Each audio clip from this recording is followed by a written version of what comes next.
మోటూరి శ్రీకాంత్ నేను ఆ. Municipal floor leader ఇక్కడ. ఇప్పుడు మున్సిపల్ ఇక్కడ కాంగ్రెస్ అనుకుంటా. అవునండి. ఎట్లుంది కాంగ్రెస్ మున్సిపల్ ఫ్లోర్ లీడర్? అంతకుముందు బీఆర్ఎస్ ఉండే, ఇప్పుడు కాంగ్రెస్ వచ్చింది. ఎట్లా ఉంది టౌన్ అభివృద్ధి ఎట్లా ఉంది? అప్పుడు కాంగ్రెస్, అప్పుడు బీఆర్ఎస్ ఉండే, ఇప్పుడు కాంగ్రెస్ వచ్చింది. బీఆర్ఎస్ ఉంటేనన్నా ఇంకా కొద్దో గొప్ప ఈ మన శానిటేషన్కు సంబంధించినవి కానీ ఏమైనా శాలరీస్ కానీ కొద్దో గొప్ప మున్సిపల్ 15 ఫైనాన్స్ త్రూలో ఏది నడిచినా అన్న ఈరోజు గ్రామ పంచాయతీలో కానీ మున్సిపల్లో కానీ నడవాలంటే కేంద్రం నుంచి వచ్చే ఫండ్స్ తోటే నడుస్తుంది తప్ప రాష్ట్ర ప్రభుత్వానికి సంబంధించిన ఏ పార్టీకి సంబంధించిన ప్రభుత్వమైనా ఫెయిల్యూర్ ప్రభుత్వాలే.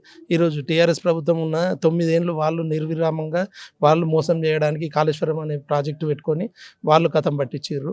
ఇప్పుడు వీళ్ళు ఆ కాళేశ్వరం లాగానే వీళ్ళు హైడ్రా పెట్టుకున్నారు.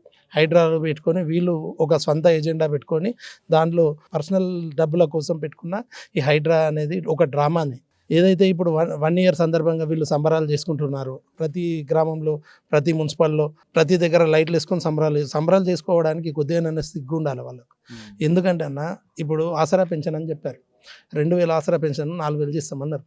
ఆసరా పెన్షన్ 2000 తప్పి ఈ 2000 కూడా కరెక్ట్ డేట్లలో వస్తుంది. అవైతే మెయిన్ కదా. ఇంకోటి గృహలక్ష్మి అని చెప్పారు. గృహలక్ష్మి అని చెప్పారు, ప్రతి ఒక్క విద్యుత్ అని.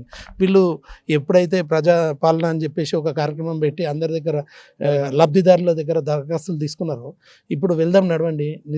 మున్సిపల్లో, కామారెడ్డి మున్సిపల్లో నిర్విరామంగా గృహజ్యోతికి సంబంధించిన కౌంటర్ ఉంది. అందులో సగం వీళ్ళ డేటా ఎంట్రీయే కరెక్ట్ లేదు. ఇప్పుడైతే ప్రజాపాలన ఒక అప్లికెంట్, ఒక లబ్ధిదారుడు అప్లికేషన్ పెట్టుకున్నప్పుడు ఎంట్రీ చేసుకునే బాధ్యత ఎవరిది? గవర్నమెంట్ది. గవర్నమెంట్ వాళ్ళు ఎంట్రీ చేసుకోక, ఎడిట్ ఆప్షన్ లేకుండా ఆల్రెడీ గృహజ్యోతి పథకం కిందికి లబ్ధిదారులు ఎవరైతే అప్లికేషన్ ఇచ్చారో వాళ్ళకే న్యాయం జరగట్లేదు. పెట్టని వాళ్ళ విషయం పక్కకు పెట్టండి. ఇప్పుడు ఆసరా పెన్షన్ అని చెప్పారు, 2000 4000 చేస్తామన్నారు. ఫిజికల్లీ హ్యాండిక్యాప్లలో 3000 6000 చేస్తామన్నారు. అవిటి ఏమైనా రేపు కొత్త రేషన్ కార్డులు అన్నారు. వాళ్ళు 9 ఏళ్ళల్లో ఒక్కసారి కూడా కొత్త రేషన్ కార్డు ఇవ్వాలి. వీళ్ళు 1 ఇయర్లో కూడా రేషన్ కార్డులలో అప్లికేషన్స్ తీసుకునే పరిస్థితిలో కాంగ్రెస్ ప్రభుత్వం లేదు.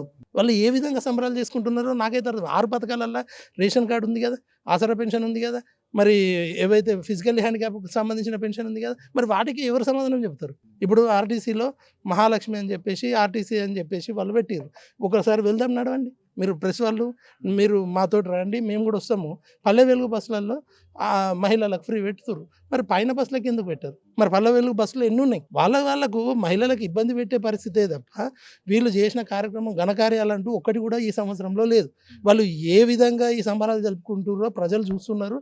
బరాబర్ ఇప్పుడు ఏదైతే స్థానిక సంస్థ ఎన్నికల్లో వీళ్ళకి బరాబర్ బుద్ధి చెప్పడం ఖాయము. రాబోయే రోజుల్లో ఈ 6 పథకాలలో ఏ పథకం కరెక్ట్గా ఇంప్లిమెంటేషన్ అయిందో ఒక్క కాంగ్రెస్ నాయకుడు చెప్పాలని నేను ఈ వేదిక నుంచి నేను అడుగుతున్నాను. మీరు ఒకసారి ఆలోచించండి. ఇప్పుడు ఆసరా పెన్షన్ అనేది ప్రతి ఒక్కరికి ఉపయోగపడే పెన్షన్. వాళ్ళు 2000 4000 చేస్తామన్నారు. అది చేసి ఉంటే అందరూ వినియోగించుకునే వాళ్ళు కదా. ఫిజికల్లీ హ్యాండిక్యాప్డ్ 3000 6000 చేస్తామన్నారు. ఇవి కూడా 6 గ్యారంటీలలో ఉన్నాయి కదా. మరి రైతు బీమా ఏమైంది? రైతు బంధు ఏమైంది? రైతు బంధు ఇప్పుడు ఖరీఫ్ అయిపోయింది, ఇప్పుడు రబీ అయిపోయింది. 2 సార్లు రైతు బంధు ఎందుకు ఇవ్వాలి? 2 లక్షల మాఫీ అన్నావు, ఎంతమందికి చేసినావు? లిస్టు తీయూరి మీ దగ్గర ఏమన్నదో సగం మందికి మాఫీ కాలేదు. 1,60,000 1,50,000 ఉన్న వాళ్ళకి సగం మంది మాఫీ కాలేదు.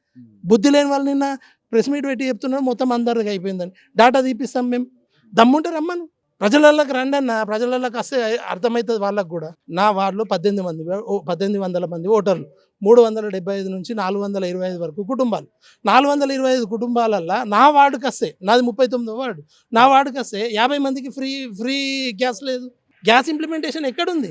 వాళ్ళు అక్కడ పెడుతున్నారు కౌంటరు, అది ఇంప్లిమెంటేషనే కావట్లేదు. మీ వార్డులో అందరూ ధనవంతులే ఉండొచ్చు. ధనవంతులు అన్న, ధనవంతులు పేదవాళ్ళు అనేది వాళ్ళ అర్హతను బట్టే ఉంటుంది. అర్హత ఏమున్నది మీకు? వైట్ రేషన్ కార్డు ఉంటే అర్హులు. ధనవంతులు ఇప్పుడు పెద్ద మినిస్టర్లకు చూపెడుతున్నాడు. టీఆర్ఎస్లో ఒక్కొక్కరికి 50 ఎకరాలు ఉన్నాయి. ఇదే మల్లారెడ్డి గారు డ్యాన్స్ చేసుకుంటా ఆయన చెప్తాడు నాకు ఇంత రైతు బంధు వచ్చిందని. అంటే వాళ్ళు బీదోళ్ళు కాదు, అర్హులు ఉన్న వాళ్ళకు ముట్టాల. మీరు అర్హులు లేని శ్రీమంతులు ఉంటే వాళ్ళకు ఉండదు, అవకాశమే ఉండదు కదన్న. శ్రీమంతులకు అవకాశం ఉండదు. ఎవరైతే below poverty people, ration card ఉన్న వాళ్ళకు, వైట్ రేషన్ కార్డు ఉన్న వాళ్ళకైతే ఇంప్లిమెంటేషన్ చెయ్యని కదా.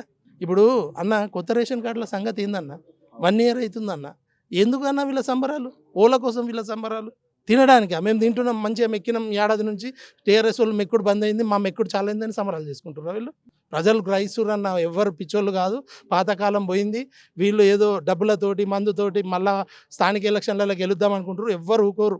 ఇవాళ ఇద్దరు సీఎంలను ఓడగొట్టిన గడ్డ ఇది. కామారెడ్డి గడ్డ అనేది ఇద్దరు సీఎంలను ఓడగొట్టిన గడ్డ.